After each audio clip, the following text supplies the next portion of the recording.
마지막 주까지 왔네요. 그죠? 이제 2020년도도 2달 조금 넘게 남아서 어쩌면 한 해를 또 잘 마무리하는 그런 시점이 있어서 어쩌면 뭐 행복할 수도 있고, 그죠? 좋은 열매를 거둘 수 있는 계기도 하고, 또 잘 돌아보셔서 또 정리하는 그런 기회가 되면 좋겠습니다. 그럼 혹시 장석주 시인의 그 대추 하나이라는 시를 혹시 들어보신 적이 있으십니까? 대충 이렇게 됩니다. 적에 저절로 붉어질 리는 없다. 저 안에 태풍 몇 개, 저 안에 천둥 몇 개, 저 안에 벼락 몇 개, 저 안에 번개 몇 개가 들어서서 붉게 읽히는 것일 게다. 적에 저 혼자 둥그러질 리는 없다. 저 안에 무서리 내리는 몇 방, 저 안에 땡볕 두어 달, 저 안에 초승달 몇 달이 들어서서 둥글게 만드는 것일 게다.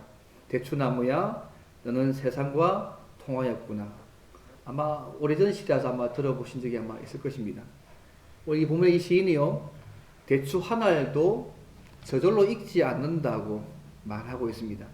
대추 한 알에는 날씨가 있고 계절의 변화가 들어있고 그로 인한 역경과 고난이 있고 농부의 피땀과 웃음이 담겨 있다고 이 짧은 시 안에서 담고 있거든요.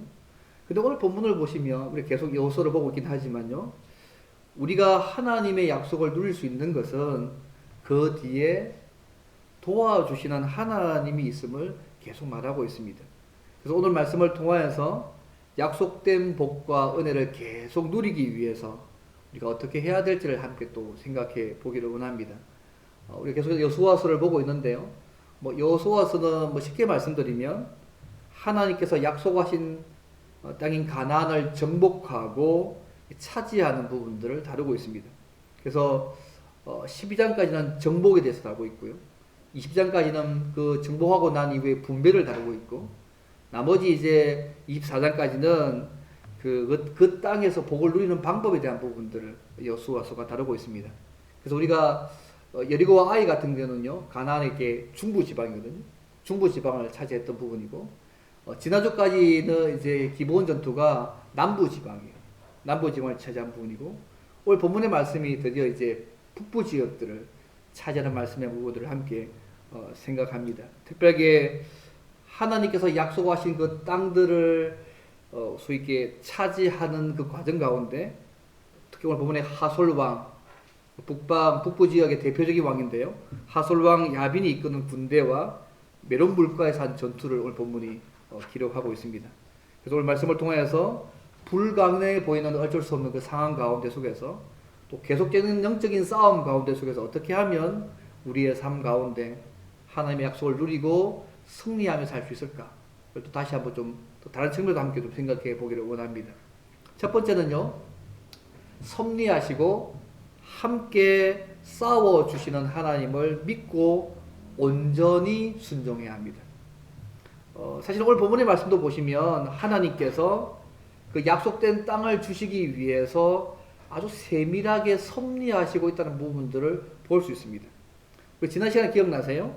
기브온 전투를 할 때도, 그죠? 전부 다 떼거지로 모여가지고 한 번의 승리로 그 땅을 차지하겠지 않습니까? 오늘 본문의 말씀도 기브온 전투와 비슷하게요, 북방 지역의 대표 지역인 하솔왕 야빈이 이스라엘에게 소위 남방 지역이, 남쪽 지역이 점령당했다는 그 소식을 듣고요, 이 북쪽의 산지와 긴네렛, 갈릴리 바다인데요, 긴네렛과 긴네렛 남쪽과 아라바, 그 갈릴리 호수하고 염에 이런 요단강 계곡에 있는 것이 아라바인데, 아라바와 평지와 서쪽 도래 높은 곳에 있는 왕들과 동서쪽에 있는 가나안 사람들과 헐모산 아래에 있는 왕들의 전가를 보냅니다. 꽤 넓은 지역이거든요. 그래서 꽤 넓은 지역에 있는 북부에 있는 모든 지역의 사람들이 메론 물가에 진을 칩니다. 근데 오늘 본문의 말씀은 좀 재밌는 표현이 있습니다. 그들이 모였을 때 병사들이 해변에 모래같이 많았고 말과 병거가 많았다고 오늘 본문이 말씀을 하고 있습니다. 그래서 5절 말씀 보시면 쭉 나와 있습니다. 여러분, 병거가요, 쉽게 말씀하면 전차입니다. 전차. 여러분, 고대 전투를 할 때요, 상대방의 전력을 평가할 때의 기준 중에 하나가 전차의 수가 몇 대냐가 중요했거든요. 근데 그들이 전차를 몇 대 수준이 아니고 많이 가지고 왔습니다. 그래서 전투에서 성패를 좌우할 만한 무기 가운데 하나가 전차였습니다. 실제로 가나안 부대의 전차는요, 소위 유명했습니다. 해쪽 속의 전차도 유명했는데 보통 3명이 답니다. 운전하는 사람이 1명 있고요. 그 다음 전사가 1명 있고 무기를 들은 자가 있어가 3명이 함께 3인조가 되어져서 나가기 시작하면 어떤 적도 이길 수 없는 소문난 전차였습니다. 근데 그 전차가요, 너무너무 많다고 되어 있습니다. 심히 많았다는 이 말 자체가요, 이스라엘 백성들이 상대하기 벅찰 정도의 상대의 진영이 막강하다는 거 아니겠습니까? 그 당시 이스라엘 백성들의 무기가 여러분 청동기 무기였거든요. 가나안 지역 전체가 철기 무기였고요. 그러니까 다윗 시대에 와서 겨우 철기무는 칼 몇 자루밖에 없었기 때문에 무기에서는 전혀 싸움이 안 되는 상황입니다. 근데 그들이요, 너무너무 많은 숫자, 오늘 얘기하면 뭐 최신식 전투기 있는 거고요.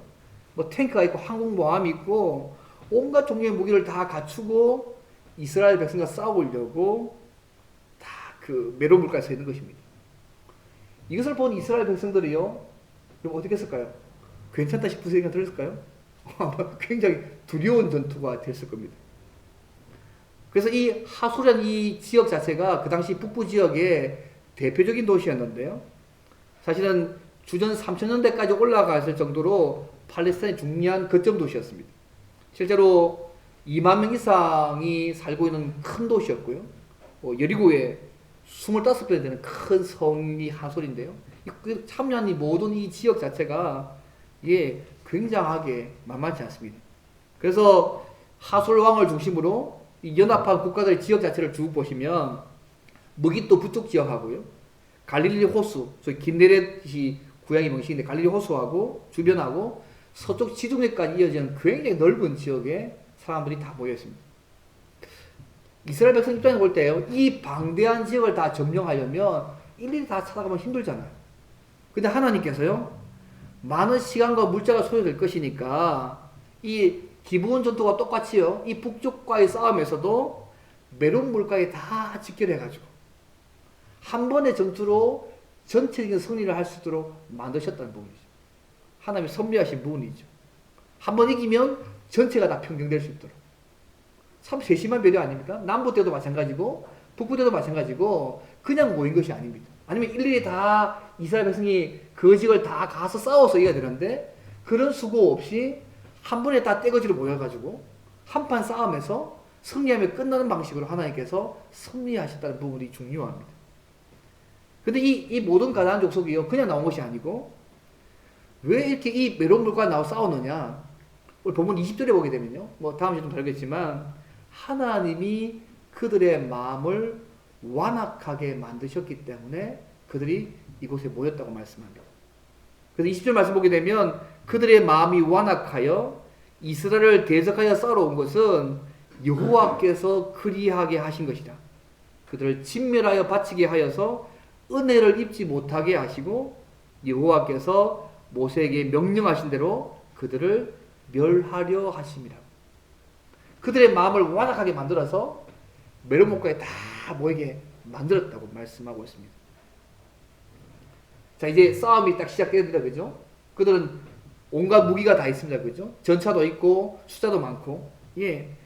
이런 상황에서 하나님께서 어떻게 하시냐면 전쟁을 지휘하는 여호수아에게 먼저 큰 위로의 말씀을 먼저 주시고 있습니다. 6절 말씀입니다. 여호와께서 여호수아에게 이르실 때 그들로 말미암아 두려워하지 말라. 내일 이맘때에 내가 그들을 이스라엘 앞에 넘겨주어 몰살시키리니 너는 그들의 말 깃발의 힘줄을 끊고 그들의 병거를 불사르라고 말씀하셨습니다. 눈에 보이는 상황 때문에 이런 영적인 싸움에, 그분의 약속을 이루어가는 그 싸움에 두려워하지 말라고 먼저 말씀합니다. 똑같게 계속 말씀합니다. 하나님께서 직접 전투에 참전해서 그 군대를 다 몰살시켜 줄 것이니까 나 믿고 두려워하지 말라고 얘기합니다. 사실 기본 전투에서는요, 하나님이 우박도 내리셨습니다. 또 하늘과 태양과 달의 변화 같은 초자연적인 능력을 사용하셔서 이기게 하셨는데 오늘 본문의 북부 전투를 쭉 보시면 하나님께서 어떻게 도우셨는지 묘사하고 있지 않습니다. 아마 하나님께서 선하시게 도우셨을 것입니다. 근데 어떻게 도우신지 알 수 없습니다. 대신에 여호수아와 이스라엘 백성의 군대들이요, 이 하나님의 말씀, 두려워하지 말라, 내가 그들을 너희 손에 붙이겠다는 이 말씀을 믿고 전쟁에 임해서 말씀하신 대로 큰 승리를 거두었다고 본문이 말씀합니다. 7절 말씀 보시면요, 여호수아와 모든 군사와 함께 메론 물가로 가서 갑자기 습격할 때에 여호와께서 그들을 이스라엘 손에 넘겨주셨기 때문에 그들을 격파했다. 그죠? 그렇게 표현하고 있습니다.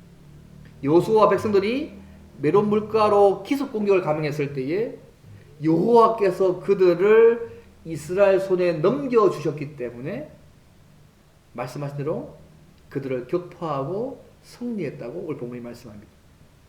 여호수아의 승리 방법이 딴 거 없습니다. 소위 현대 전쟁에 사용되고 있는 기습 공격 하나 있고요, 철저하게 하나님의 말씀대로 순종한 것밖에 없습니다. 근데 재밌는 표현이 오늘 재밌는 표현이 하나 있습니다. 하나님께서 싸움에서 승전하고 나서 가나안 족속의 말 뒷발의 힘줄을 끊고 병거를 불사라고 말씀하셨습니다. 여호수아가 어떻게 했을까요? 요세푸스라는 역사가가 1세기 역사가요, 이때 당시에 전쟁의 수준을 보면 이 가나안 북부 동맹의 군사가요 30만 명의 보병하고요 10,000명의 기마부대가 있었고 2만 대의 병거로 구성된 전투였다고 합니다. 생각해 보세요. 10,000마리의 말이 있고요 2만 대의 이 병거, 이 전차를 이스라엘 백성들이 이것을 활용하면 구살이 확장될 거잖아요. 남은 모든 전투에서 이걸 다 활용하면 이 싸움할 때 얼마나 효과가 좋겠어요. 근데 하나님이 이거 말의 뒷줄을 끊어버리고 전차를 불태우라 하시거든요. 이런 것도 어떻게 하시겠어요? 아니 이거 싸움 승리한 거 이 말도 우리가 사용하고 전차도 사용하면 그 다음 싸움부터 얼마나 좀 더 쉬워져요. 군사력이 증대되지요. 훨씬 더 많은 게 될 건데 하나님이 이 모든 것들을 전부 다 없애버리라고 말씀하십니다. 왜요?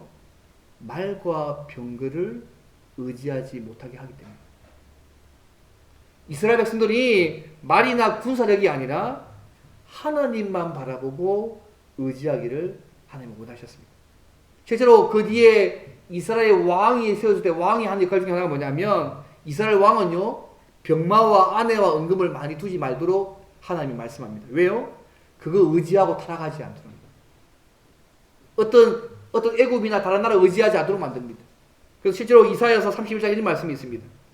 도움을 구하러 애굽에 내려가는 자들은 화 있을진저 그들은 말을 의지하며 병거의 많음과 마병의 심히 강함을 의지하고 이스라엘의 거룩하신 이를 앙모하지 아니하며 여호와를 구하지 아니하나니 여호와께서도 지혜로우신 주 재앙을 내리실 것이다.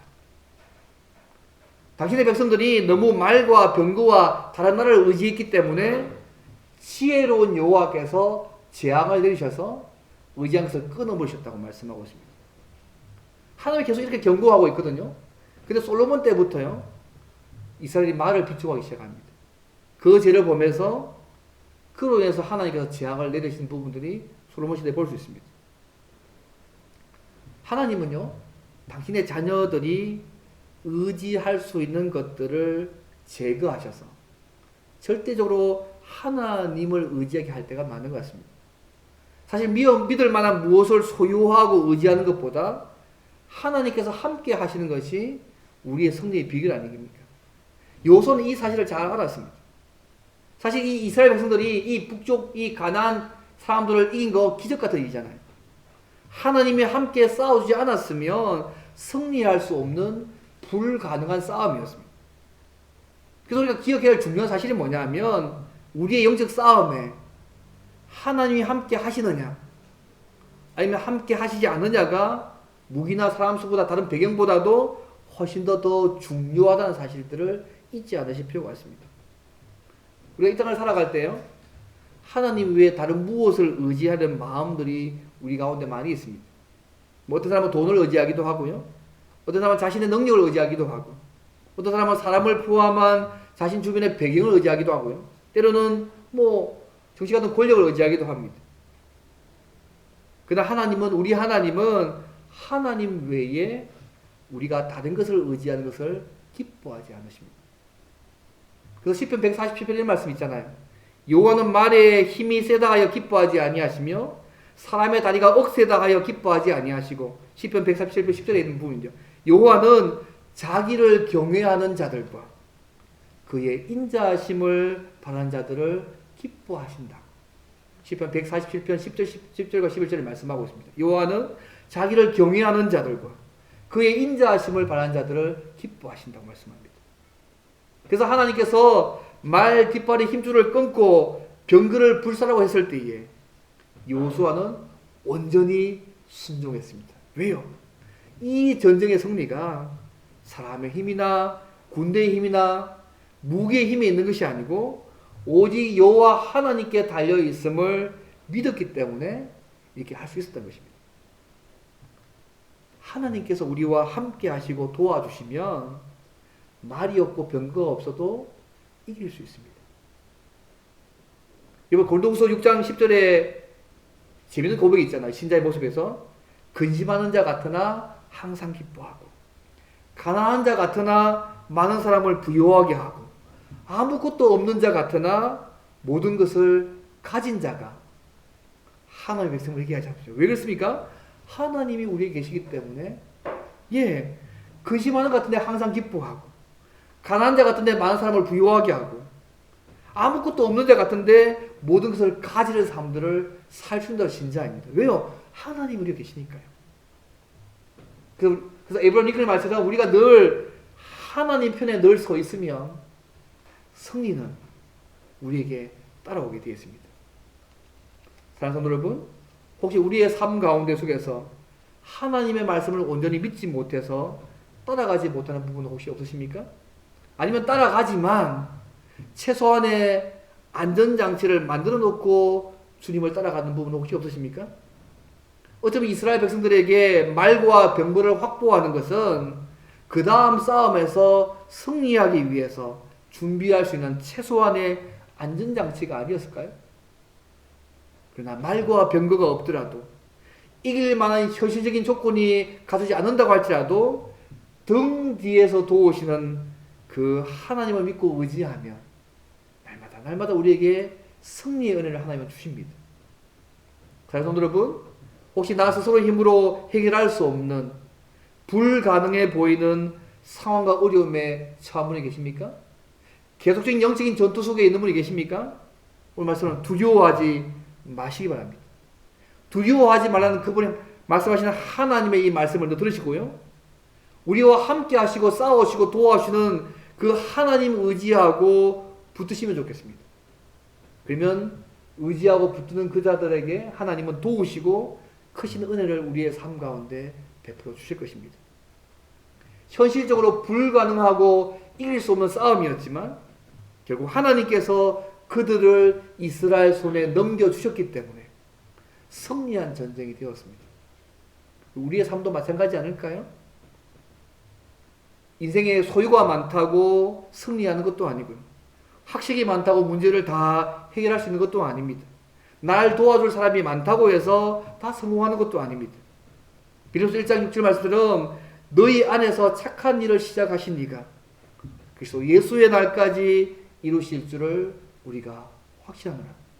이미 날 예수 믿게 하신 그분께서 주님 나라 갈 때까지 내가 그 꼬링에 들어갈 수 있도록 만들어 가실 그 하나님에 대한 하나님이 있기 때문에 흔들리지 않는 것이죠. 사랑하는 성도 여러분, 섭리하시고 싸워주시는, 우리 주신 약속을 이루기 위해서 주신 그 하나님을 믿고 온전히 순종하시면 좋겠습니다. 때로는 미련한 자에게 지혜를 주시기도 하시고 무능한 자에게 능력 주시기도 하시고 연약한 자에게 힘을 주시는 하나님을 경험하게 될 것입니다. 두려워하지 마시고 하나님을 의지하고 붙들고 온전히 순종하며 사셔서 한계와 연약함을 뛰어넘어서 계속 승리하게 하고 그분의 은혜와 복을 누리게 만드시는 그 하나님을 날마다 누리는 저와 여러분 되면 좋겠습니다. 그러면 하나님이 약속을 이루어 가실 때 우리 앞에서 어떤 모습이 필요할까요? 계속 반복적인 말씀인데요, 하나님이 약속하셨다고 해도 그 약속이 저절로 이루어지는 것이 아니라 믿음과 순종을 통해서 이루어지는 사실을 잊지 않습니다. 이게 두 번째입니다. 계속 반복하는 말씀이죠. 오늘 본문의 10절부터 밑에 부분 보면요, 하솔이 행한 일을 상세하게 기록하고 있는데요. 이 하솔이요, 북부 지역의 소위 맹주입니다. 대표적인 도시 국가였는데 10절 벌써 보게 되면 하솔은 본래 그 모든 나라의 머리였다고 표현하고 있습니다. 정말 강력한 나라입니다. 그러나 하나님은 이 이스라엘 백성들 앞에 그 하솔이라는 도시가요, 불타고 수치를 당할 수밖에 없게 만드십니다. 또 그 뒤로 이스라엘에 복속되게 만들어 가십니다. 여리고의 25배나 되는 그 큰 성들을 불태워 버리십니다. 그리고 이 북부 전투에서 하나님은 하솔만 불태우고요, 다른 지역의 재물과 가축들은 이스라엘 백성들이 다 차지하게 만드셨습니다. 그래서 이 전투를 보시면 계속해서 하나님이 그 약속을 믿고 순종할 때에 땅을 정복하게 만든 사실을 계속 강조하고 있습니다. 하나님이 약속하셨다고 끝난 그 문제가 아니고요, 그냥 자동적으로 주어진 것이 아니고 그 말씀을 믿고 순종해야지만 그 약속이 우리의 삶 가운데 이루어집니다. 그래서 15절에 결론적으로 이렇게 말씀합니다.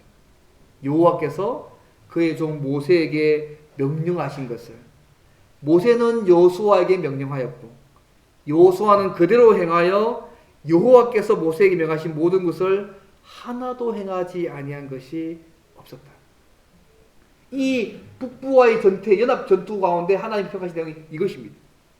여호와께서 명령하신 것을 모세는 여호수아에게 명했고 여호수아는 그 말씀하신 것을 다 순종했다. 그 과정을 통해서 하나님께서 역사하셨음을 말씀하고 있습니다. 하나님께서 약속하신 거, 이 가나안 땅이 얼마부터 약속하신 430년 전부터, 그죠? 약속하신 거잖아요. 그 약속을 친히 이루시고 싸워주시는데 그 약속하신 것을 이루시되 그 명령을 받은 모세와 여호수아의 믿음과 순종을 통해서 이루셨다고 이 싸움을 설명하고 있음을 보면 잘 보실 필요가 있습니다. 자, 성도 여러분, 하나님 우리에게 3만 가지 약속을 성경에서 말씀하고 있습니다. 그 약속을 지키시는 신실한 분이십니다. 그러나 하나님은 그 약속을 오늘도 그 약속을 믿고 순종하는 자를 통하여서 이루시는 분임을 잊지 않으시면 좋겠습니다. 우리가 하나님의 약속을 예수 안에서 많이 받았다고 할지라도 그 약속을 믿고 순종하지 아니하면 그 약속은 우리와 관계없는 삶이 될 수 있음을 기억하시면 좋겠습니다. 그래서 믿고 순종함을 통하여서 하나님께서 주신 약속들을 이 땅에서 많이 누리는 저 여러분이 되면 좋겠습니다. 그럼 세 번째로요, 믿음과 순종을 통하여서 하나님께서 이 땅에서 우리가 약속을 누리게 한 이유가 뭘까요? 왜 약속을 누려야 할까요? 이게 세 번째입니다. 이 땅에서 약속을 누림으로 반드시 이루어질 영원한 천국을 날마다 바라보고 살아야 합니다. 이것이 이 땅의 약속을 위한 중요한 이유입니다. 여러분, 이 이스라엘 백성들이 가나안 땅에 들어갔습니다. 역사적으로 볼 때 사사기에 보세요. 이렇게 차지한 땅에서 안식하기보다는 수많은 전쟁으로 고통당하고 있는 이스라엘 백성을 볼 수 있습니다. 왕정시대에 와도 끊임없이 고통을 당합니다. 그래서 이 땅 자체, 약속의 땅이지만 가나안 땅 자체를 차지하는 것에 대해서 하나님의 궁극적인 목표가 있는 것이 아닙니다. 하나님께서 이 땅을 주신 목적이, 진짜 목적이 무엇일까요? 히브리서 4장 이렇게 표현합니다. 히브리서 4장 8절 9절 이렇게 말씀합니다. 만일 여호수아가 그들에게 안식을 주었더라면 그 후에 다른 날을 말씀하지 아니하셨으리라. 그런즉 안식할 때가 하나님의 백성에게 남아있도다. 가나안 땅에 들어갔다고 완벽한 안식을 누린 것이 아니고 완벽한 안식을 누릴 다른 날이 있다는 것들을 여호수아가 말씀하고 있다는 것이죠. 단순히 이 가나안 땅은 그 영원한 안식을 가기 위한 과정이라는 것들을 말씀하고 있는 것입니다. 이때 안식이요, 영원한 하나님의 나라의 의미입니다. 여호수아의 인도로 이 땅을 주신 이 목적이 뭐냐 하면 이 땅이 목적이 아닙니다. 가나안 땅이 목적이 아니라는 것입니다. 완전한 땅에서 영원한 안식을 얻게 하는 것이 진짜 목적입니다. 영원한 안식이 언제 주어질까요? 주님이 재림하셔서 이 땅에 오실 때에 완벽한 그 나라가 옵니다. 그 영원한 안식을 지금 가나안 땅의 약속을 부분적으로 경험하게 해서 그 나라를 바라보게 하시는 것입니다. 여러분, 아브라함, 이삭, 야곱도 똑같은 이 사실을 알고 있었습니다. 그래서 히브리 11장 13절에 이렇게 말씀하잖아요. 이 사람들은 다 믿음을 따라 죽었으며 약속을 받지 못하였으되 그것들을 멀리서 보고 환영하며 또 땅에서는 외국인과 나그네임을 적언하였다. 실제로 이들은 약속을 받았잖아요. 그렇지만 그 약속이 완벽하게 성취되는 것을 보지 못했습니다. 그래서 믿음의 조상들이요 늘 바라보았던 것은 단순 가나안 땅이 아니었습니다. 약속의 땅 가나안 땅이 아니라 궁극적으로 이루어질 하나님 나라를 그들 늘 바라보았습니다. 오늘 하나님께서 이스라엘 백성들에게요 이 가나안 땅을 약속의 땅 가나안 땅을 성취하게 하심을 통하여서 그들로 하여금 보게 하는 진짜 이유는 뭐냐면 완벽한 하나님 나라, 언젠가 이 땅에 이루어질 완벽한 하나님 나라를 하나님께서 이루실 것을 바라보고 믿게 하는 것이 중요한 것이었습니다. 오늘 우리도 마찬가지입니다. 예수 안에서 3만 가지 약속을 주셨습니다. 그 약속을 믿고 순종할 때 그 약속을 우리의 삶 가운데 누릴 수 있습니다. 그것이 끝이 아니고요. 그 약속을 누림을 통해서 이제 완벽하게 완전한 나라를 주실 그 약속을 바라보아서 소망하며 사모하게 살아가는 것이 이 땅의 약속을 누리게 하는 진짜 이유입니다. 그래서 어릴 때가 사람은요 영원한 천국을 바라보며 살아왔습니다. 서기 410년에요 동고토족의 군대가 로마를 함락하고 불태할 당시에 그 당시 많은 그리스도인들이요 우리는 모두 망했다 절망에 빠졌습니다. 우리가 사는 제롬 같은 사람들도 이제 온 세상이 한 도성과 함께 망했다고 탄식했습니다. 로마가 망하니까 전체가 다 망했다고 생각했습니다. 그때 어리스톤이 뭐라고 얘기했는지 아십니까? 하나님의 도성이라는 책을 그때 씁니다. 로마 도성이 망한다고 하나님의 도성이 무너지는 것은 아니다. 천국을 바라보라고 충고합니다. 그래서 하늘에서 완성될 그 영원한 하나님의 도성인 천국을 바라보게 만들었습니다. 한나라 로마가 무너지는 그 상황 가운데 속에서 그가요 뭘 바라봐야 할지를 보게 한 것이죠. 그래서 그 책 마지막 보면 이런 말이 있습니다. 마지막 권, 마지막 장, 마지막 부분을 보면 그때 우리는 하나님의 축복과 성화로 충만하게 될 것이다. 우리는 영원한 안식을 누리며 하나님을 보게 될 것이다. 거기서 우리는 쉬고 보며 사랑하고 누리며 하나님을 보게 될 것이다. 그것이 마지막이 없는 마지막에 이루어질 것이다. 한 나라가 망하는 그 시점에서 영원히 망하지 않는 영원한 하늘나라를 바라는 부분이 하나님의 도성의 중요한 책의 부분입니다. 저는 C.S. 루이스 가운데요, 이 스크롤테이프 편지가 제게도 있는데, 이 고참 마귀와 신참 마귀가 하는 말 가운데 이런 말이 있습니다. 예수 믿는 사람들로 하여금 천국을 믿지만 사모하지는 못하게 하라고. 재밌는 말이죠? 야, 천국 있다고 믿게 해. 그렇지만 그 천국을 사모하게 하지는 마라. 고참 마귀가 신참 마귀에게 예수 믿는 자들을 공격하는 여러 가지 중에 하나가 뭐냐면 천국을 믿지만 사모하게 하지 말라고. 천국만 믿고 이 땅에서만 마음이 뺏겨서 가고 싶은 마음이 들지 않도록 사모하지 못하게 하는 것이 사탄의 전략 중에 하나입니다. 자, 성도 여러분, 날마다 완전한 천국을 사모하십니까? 언젠가 우리도 완전한 하나님 나라에 들어가게 될 것입니다. 그렇지만 이 땅에서 그분 나라를 이루기 위해서 믿음의 선한 싸움을 싸워야 합니다. 그러나 이 싸움할 때 염려할 필요가 없습니다. 오늘 본문의 여호수아의 본문처럼 여호수아와 함께 하시고 땅을 차지하는 일에 도우시고 때로는 초자연적인 방법으로 역사하셨던 그 하나님께서 오늘날에도 우리와 함께 싸워주십니다. 특히 예수 안에서 구원받은 우리를 하나님의 동력자로 삼으시고 당신의 약속을 이루어가기 원하십니다. 그리고 그 약속을 이루어갈 수 있도록 성령 하나님 우리 안에 눌러앉게 살게 하셔서 감당하게 하셨다는 이 사실을 잊지 않으시면 좋겠습니다. 중요한 것은 하나님께서 당신의 약속을 위해서 일하시지만 믿고 순종해야 될 우리의 책임적인 부분들을 무시하지 않는 것입니다. 하나님 다시 일을 이루어 가실 것입니다. 그러나 우리의 믿음과 순종을 통해서 그 일들을 이루어 가실 것이고, 우리와 우리 알라 하나 교회를 통하여서 우리 알라 하나 교회의 믿음과 순종을 통해서 다시 일들을 이루어 가실 것입니다. 그래서 우리 성도는요, 이 땅에서 믿음의 선한 싸움을 할 뿐만 아니라 이것을 위해서 많이 기도해야 합니다. 하나님이 도우시도록. 말씀을 맺겠습니다. 사랑하는 성도 여러분, 이 땅에서 섭리하시고 싸우시는 하나님을 위해서 두려워하지 않기를 바랍니다. 어떤 상황에서도. 이 땅에서 섭리하시고 싸우시는 하나님께서 주신 그 약속을 믿고 온전히 순종함으로 많이 누리시면 좋겠습니다. 더 나아가서 이 땅에서 그 약속을 매일매일 누림을 통하여서 장차 이루어질 완벽한 약속, 완전한 하나님의 나라를 날마다 바라보고 사모하며 살아가는 저와 여러분 되면 좋겠습니다. 그리고 주님 나라 갈 때까지 날마다 성령의 도우심으로 믿음의 선한 싸움을 기쁨으로 감사함으로 잘 감당하며 살아가는 저와 여러분 되기를 주님으로 바랍니다. 오늘 말씀을 드린 함께 기도하면 좋겠는데, 하나님 우리에게 영원한 천국에 대한 소망을 주시면 감사합니다.